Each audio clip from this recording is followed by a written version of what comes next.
He was humiliated in front of a cabin full of strangers, pulled from his seat without warning, demoted with a smile, and told without words but through every dismissive glance and condescending tone that not everyone belongs in first class.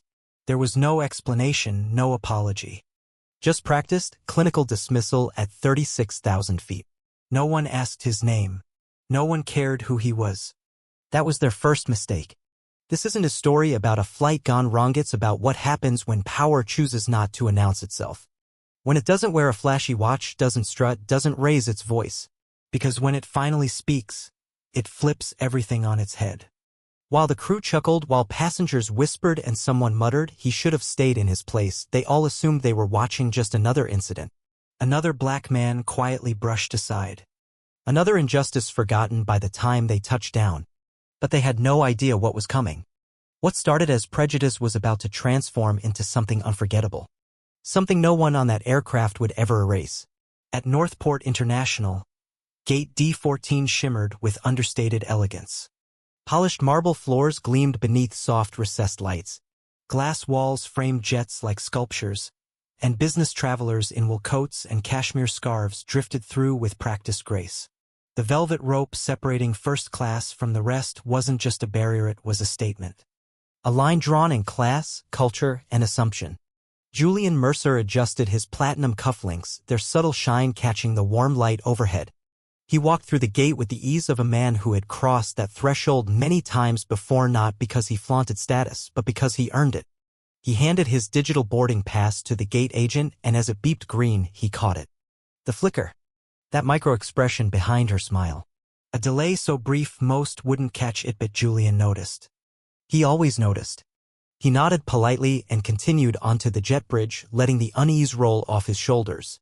Seat 2F. Window. Left side. Always the same. His personal pause between continents and contracts. His moment of breath before returning to war rooms and boardrooms. But today, 2F wasn't empty. A middle-aged white man, thick-set, balding, in a pinstripe suit, was already reclined in the seat, legs stretched out, reading Global Business Today as if he'd purchased the patent on the atmosphere. Julian paused. Double-checked the seat placard. 2F. Correct. Excuse me, he said calmly. I believe you're in my seat. The man didn't look up. No, I don't think so, he said, flipping the page lazily. Julian didn't argue. He turned to the nearest flight attendant, young, blonde, distracted by her tablet. Her name Ag read Kelsey. There appears to be a mix-up, Julian said, offering his boarding pass. Seat 2F. Kelsey smiled, took the pass, and tapped the screen. Her expression faltered. I'm terribly sorry, Mr. Mercer. It looks like your seat was reassigned at the last minute. Julian blinked. Reassigned by whom? The system, she replied quickly. It happens sometimes, especially for priority passengers. Julian raised an eyebrow. I paid for the seat 5 weeks ago. It wasn't assigned, it was purchased. I understand and apologize, but you moved me without my consent or notice. That's not a mistake. That's a decision. Kelsey nodded slowly, struggling to stay composed. You've been placed in another seat. Where? She hesitated. Economy. A silence fell between them. Behind Julian, a man in 1E chuckled. Relax, buddy, he said loud enough for nearby passengers to hear. These things happen. Not the end of the world. Julian turned slightly. I doubt it happens to you. The man smirked. Could be a mix-up. Or maybe. Standards. That word hovered like a fog. Julian turned back to Kelsey. And the man currently in my seat? Upgraded at the gate, she admitted. A last-minute change. Julian nodded. I see. She offered him 25,000 airline miles and a complimentary drink. He declined. Instead, he reached inside his blazer and retrieved a phone. Matte black. Sleek. Unbranded. Yes, he said into it quietly. Activate Protocol 7. Flight 382. Threshold's been met. Then he hung up. Kelsey's eyes widened. Sir, what was that? Julian slipped the phone back into his pocket. You'll know in about 3 minutes. Then he turned and walked down the aisle to the seat they'd reassigned him. Row 26. Sticky armrest. Crushed juice box leaking onto the cushion. The man in the aisle C shorts, flip-flops, earboot shrugged lazily. Kids, man, he said. They'll clean it soon. Julian approached another attendant, tall, square-jawed, hair slicked back. Seat 26A is soaked, Julian said evenly. The attendant name tag said. Blake looked irritated but nodded. I'll take a look. He dabbed the seat with a cocktail napkin. Good as new, he said. It's still wet, Julian replied. Blake leaned closer. Sir, you're lucky we found any seat at all. If it's not good enough, file a complaint after landing.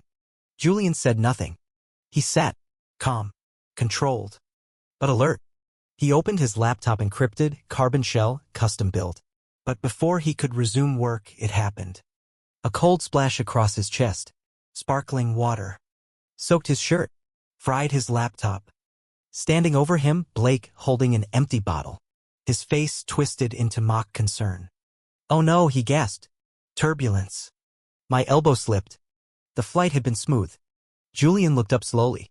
You did that on purpose. Blake's face twitched. Why would I?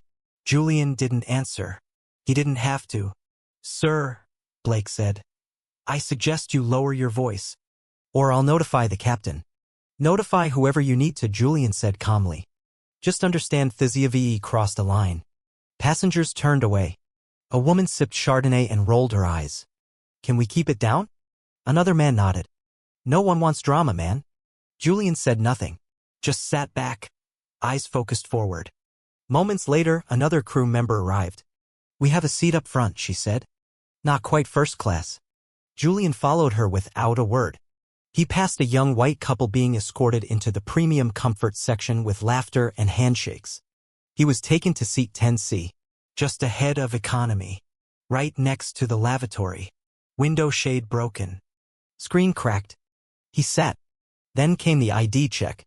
A new attendant appeared. Sir, we need to verify your identification. Why? Routine. For whom? You, sir? Julian stared at her.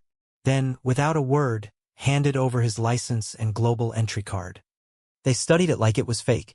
Thank you for cooperating, she said. It's not cooperation when I don't have a choice. When they left, a man across the aisle leaned in. You know, with all the fraud these days. Julian turned. You implying this isn't my ticket? Just saying.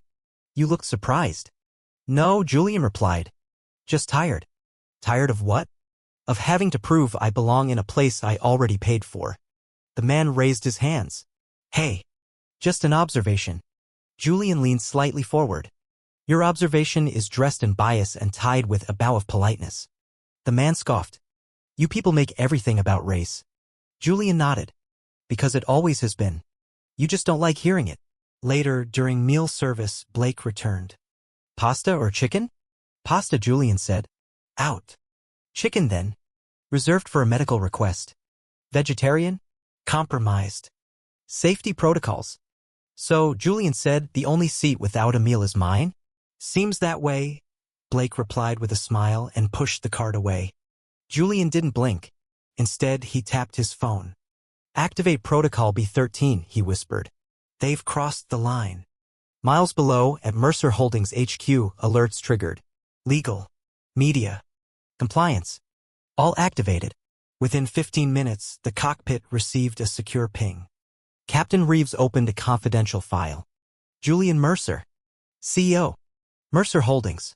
Majority shareholder North Flight Airlines. He looked up pale. Get the lead flight attendant, he said. Minutes later, Marathe crew lead entered. Captain Reeves turned the screen toward her. Did you know the passenger in 10C owns the airline?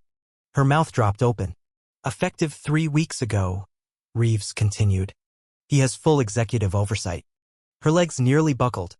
Return to the cabin. Start fixing this now. Because if I know Mercer Holdings, protocol is already in play. Mara nodded numbly and walked back down the aisle, heart racing. When she reached Julian, she stopped. Mr. Mercer, she said, her voice brittle.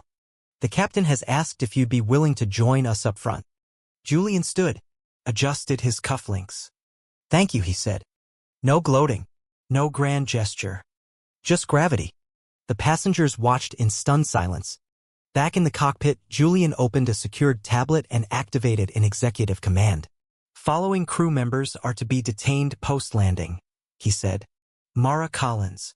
Blake Hart, Erica Lane. Full audit under code CS14. Understood, Reeves replied. By the time they landed, four black SUVs were waiting on the tarmac. Officers stepped on board and escorted the crew away. No shouting, no resistance, just silence. The cabin sat frozen, watching consequences unfold in real time. Julian never raised his voice. He didn't need to, because real power doesn't announce itself. It simply arrives. And this time it wasn't asking for permission.